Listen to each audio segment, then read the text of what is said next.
All right, everyone, it's only 72 hours into Donald Trump's presidency, and Doge, which is led mainly by Elon Musk, Ramaswamy having been cast down from the heavens at this point, it seems, has been an unmitigated success.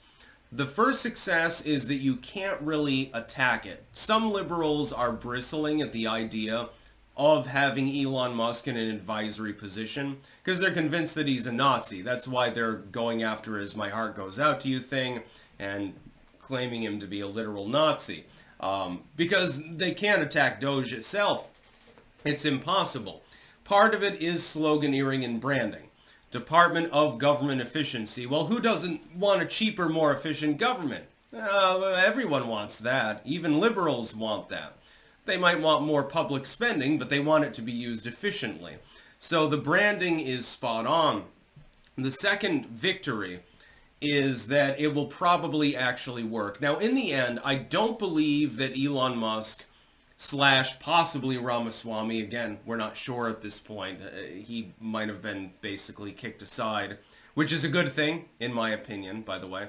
Or anyone else working with him. I don't think they're going to find several $1 trillion of wasteful spending. I think that the entire goal of the Doge movement, number one, on Elon's side, is to get attention. Hey, I'm part of this system. I'm participating. Give me attention. That helps him with branding. And by the way, this is not a bad thing. He's a good capitalist. Thank goodness for that. A corporatist who doesn't engage really in DEI and things like that and critical race theory. Respect on that level. But number two, I think that it's about showing the public some of the wasteful spending that goes on within government. Now, we've had this for quite some time. Fox News is famous for this. At the end of the year, they tend to have a wrap-up, and Rand Paul does this too, by the way. And they say like, oh, here was the $15 million that went to shrimp on a treadmill. Here was the $20 million that were spent on, some other nonsense, studying which kind of paper would last longer under aquatic conditions. Here's the $50 million study on, the medicinal purposes of the rubber tree or something like that. We get all of these things that are part of mandatory spending within government agencies. It is an enormous amount of money. Each individual chunk is relatively small. Of course, when you've got a multi-trillion-dollar yearly budget, $1 million doesn't really seem like much. $10 million doesn't really seem like much. You have to get into the B zone, the billions, before people even take notice. I think that the purpose of Doge is basically to expose the wasteful, fraudful spending within these government agencies. I think it's more to give public exposure than anything else. Of course, it's only an advisory position. They can't pass laws. It's not a bureau or anything like that. They can't create a regulation or anything like that. But they can advise Donald Trump and they can advise the public. And that, I think, is the ultimate goal of it. In that sense, it's already an unmitigated success. It terrifies the liberals who want to do the big spending thing. It terrifies the uniparty in the general sense. And it will elucidate to the public some of the more wasteful spending that's going on.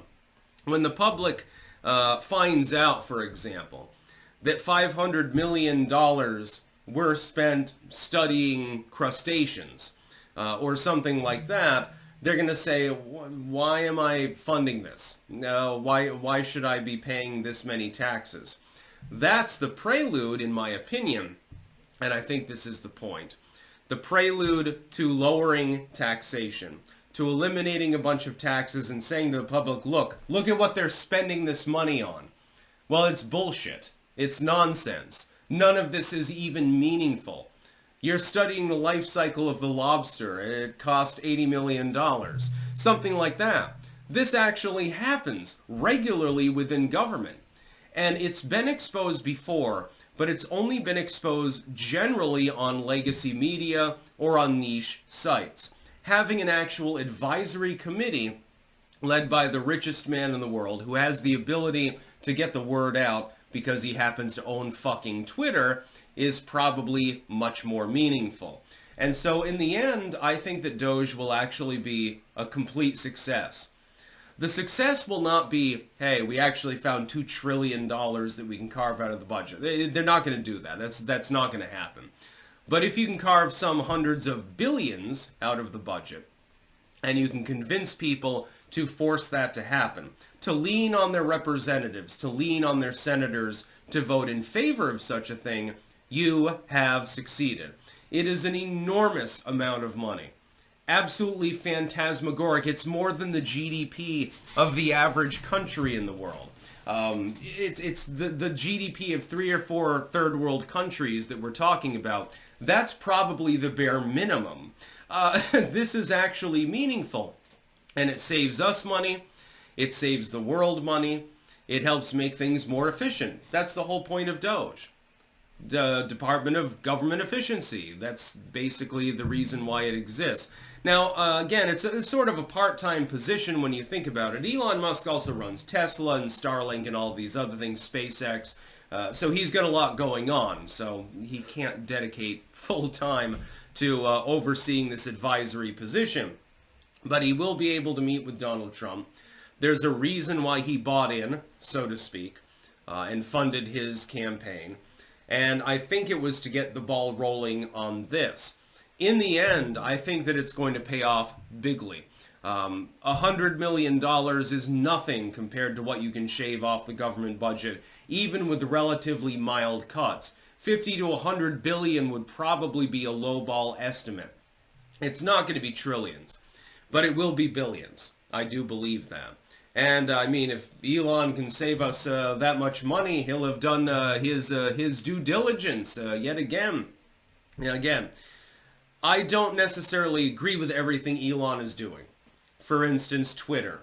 Twitter is still censored. There is still algorithmic demotion. There is still algorithmic distortion. I do not agree with this, by the way. He's taken it in the right direction, but not completely in the direction that I, personally would take it.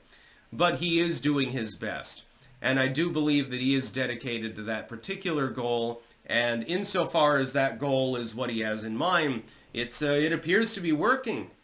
The liberals are frightened because they realize that there's really no way to attack the idea of a department that is dedicated towards increasing government efficiency. So there's nothing they can do about it. So what do they pivot to?